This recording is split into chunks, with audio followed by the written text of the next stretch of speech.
Cities remain in mourning from two mass shootings that took the lives of 31 people that left more than 50 others injured.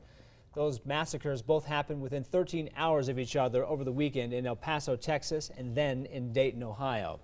These recent mass shootings highlight the importance of first responders and those who support them, like the Utah Red Cross.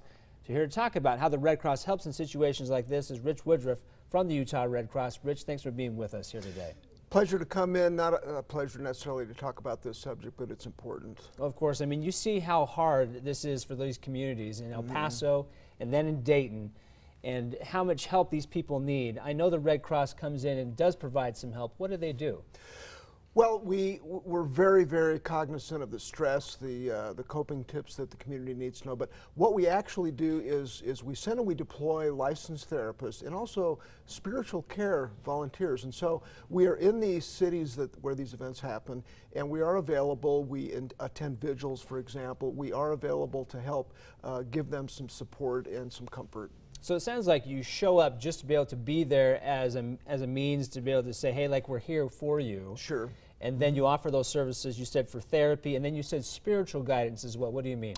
Well, for example, chaplains. I mean, a lot of people find that very comforting, and of course, it's all faiths that would be involved in that, and it's at their request. But we do want to be there for them. We do deploy a lot of these folks, and they are there exactly for that purpose. And you see these situations, I mean, obviously you need police there to respond, to kind of help things, but they're not someone who is a counselor or a therapist.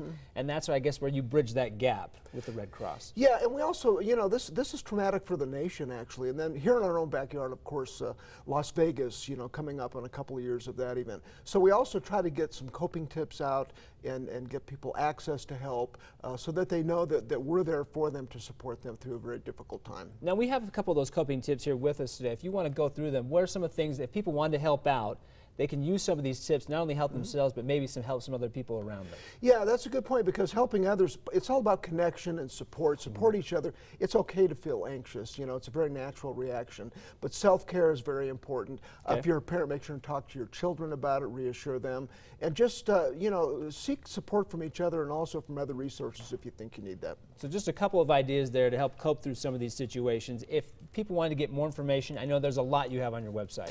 Yeah, there is. The website, of course, we'll have resources like that. Just a footnote to the conversation, training for CPR and that sort of thing, first aid can be very, very important. That turns bystanders into lifesavers, and we see it all too often when these events unfold very quickly. I couldn't agree more. I watched one of the videos that someone shared with me of someone I know who lives in El Paso, and it was horrific to watch the first-hand video of some of those people who passed away. Yeah, it's very tragic. So you watch some of those videos, you can help out here. We have, again, those links that Rich is talking about online at abc4.com/GMU. Talking this morning with Rich Woodruff from the Utah Red Cross. Rich, it's a pleasure as always. Thanks for being with us today. Thank you. Sarah, over to you.